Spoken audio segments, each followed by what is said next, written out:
Graça e paz, meus irmãos. Esse é o primeiro áudio dessa leitura compartilhada sobre o Evangelho de Marcos. Hoje eu comentarei sobre os versículos 1 a 20 do primeiro capítulo. Eu não lerei todos os versículos, peço a você que faça essa leitura na sua devocional ou então em família, que seria muito bom.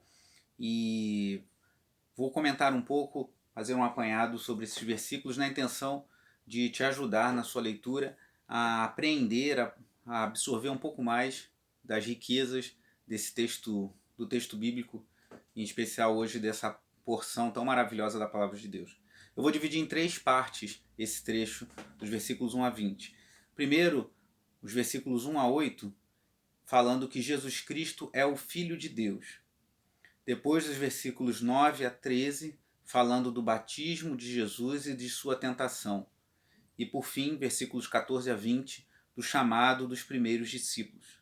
Então, o primeiro trecho, versículos 1 a 8, Jesus, o Filho de Deus. Já comentei sobre o primeiro versículo no áudio anterior, de introdução a essa série de estudos. Então, já vou começar do versículo 2, que Jesus, Marcos aqui cita que a vinda de Jesus já estava profetizada pelos profetas do Antigo Testamento. E ele fala que está escrito no profeta Isaías e faz uma citação de Isaías e também de Malaquias. Malaquias capítulo 3, versículo 1. Malaquias é o último livro do Antigo Testamento, o último livro também dos profetas menores. E nós temos nos debruçado sobre o livro de Malaquias na nossa igreja, tem feito a exposição nos domingos pela manhã, interrompemos agora por conta da necessidade de interrupção dos cultos, mas voltaremos se Deus permitir. E como você deve lembrar, Malaquias profetiza num tempo em que o povo estava desanimado, o templo tinha sido restaurado, mas não tinha mais a glória do passado. O povo estava oferecendo seus sacrifícios, fazendo as suas atividades no templo, mas sem ânimo, percebendo que Deus não estava abençoando a nação. E ali Malaquias profetiza, e ele fala que Deus fala que enviaria o seu mensageiro. E Isaías, a citação aqui de Isaías é de Isaías capítulo 40, versículo 3, que fala da voz do que clama no deserto. E é curioso que o capítulo 40 é justamente um capítulo de transição no livro de Isaías. O livro de Isaías tem 66 capítulos, os 39 primeiros capítulos falam muito do exílio, muito do juízo de Deus, embora também tenha palavras de esperança e de consolo, mas a partir do capítulo 40 fala muito mais da restauração, do consolo de Deus para com o seu povo. Então é como se Marcos estivesse mostrando aqui que Jesus Cristo, ele é o Messias, o Filho de Deus, e o cumprimento das profecias do Antigo Testamento, a inauguração de um novo tempo trazido pelo Senhor na história do seu povo.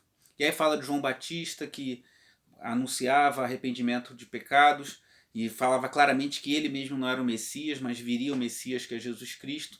E com isso nós concluímos essa primeira parte. A partir do versículo 9 até o versículo 13, fala do batismo e da tentação do nosso Senhor Jesus Cristo.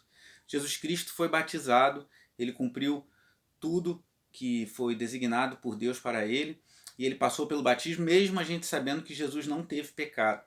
E aí no versículo 10, há um momento muito marcante nos evangelhos, que é quando Jesus sai da água e o céu se abre e o Espírito desce como pomba sobre ele.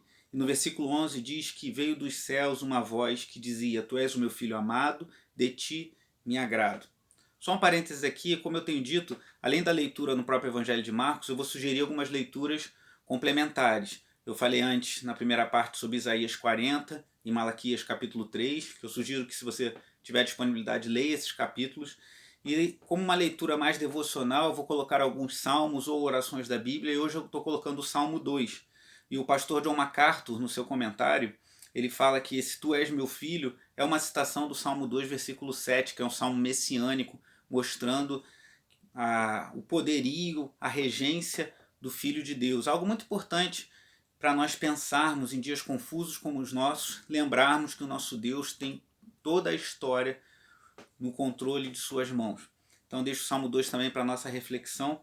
Mas voltando aqui ao batismo de Jesus, naquele momento, algo maravilhoso aconteceu.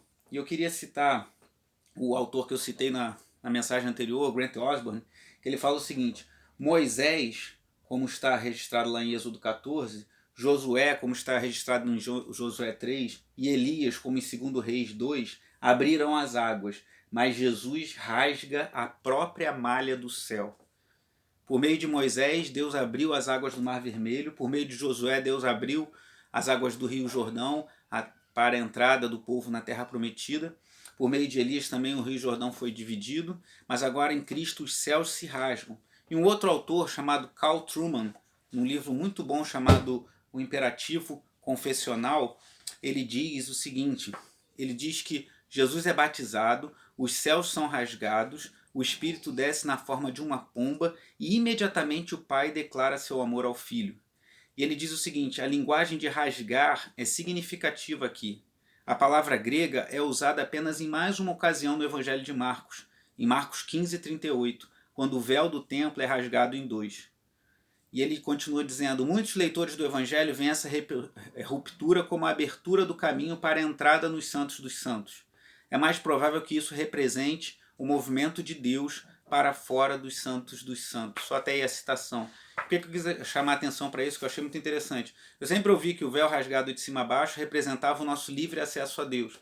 Mas esse autor traz uma outra perspectiva, não invalidando isso, de que nós temos livre acesso a Deus, mas ele traz uma outra ótica que eu achei muito interessante, de que, como Marcos usou esse verbo no grego aqui no batismo de Jesus e depois só lá na crucificação, quando o véu é rasgado, ele entende que quando um autor usa o mesmo verbo em duas ocasiões assim, ele está chamando a atenção para alguma ligação que há entre esses dois episódios. E o que ele diz aqui é que quando o véu se rasgou, aquilo estava significando que a presença de Deus que ficava ali no Santo dos Santos estava saindo para alcançar as nações. E evidência disso está no versículo 39 lá de Marcos 15, logo na sequência do versículo 38, que fala que o véu se rasgou, pois o centurião, um gentio, afirma que verdadeiramente Cristo Jesus era o Filho de Deus. Então mostrando que um homem que não era da parte do povo de Deus se converteu. Isso mostra que a crucificação, como diz esse autor, o Carl Trueman, ele fala o seguinte, a crucificação é seguida da graça fluindo aos gentios.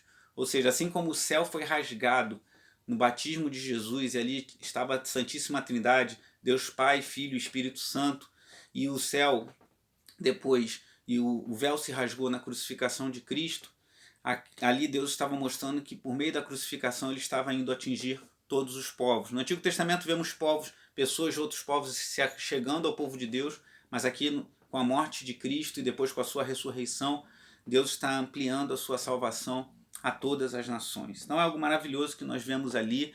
Esse autor também ele cita Isaías 64, que fala, se fendesses os céus, ele diz que possivelmente havia uma tradição entre os judeus daqueles dias de que Deus romperia os céus e que Marcos, sabendo disso, chamava atenção para que isso estava se cumprindo em Jesus Cristo, nosso Senhor. Vocês podem ver como poucos versículos já dá muita coisa para a gente refletir.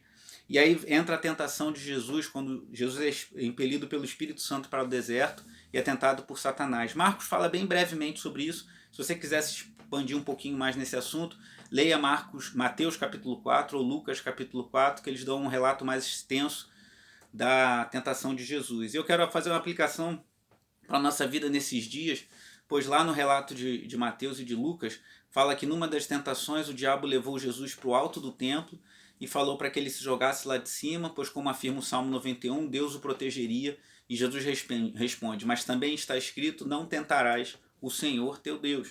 Então não podemos, em nome da nossa fé em Deus, agir de forma insensata e refletida, pois o nosso próprio Senhor Jesus não fez isso quando tentado pelo diabo, pois não podemos tentar o nosso Deus.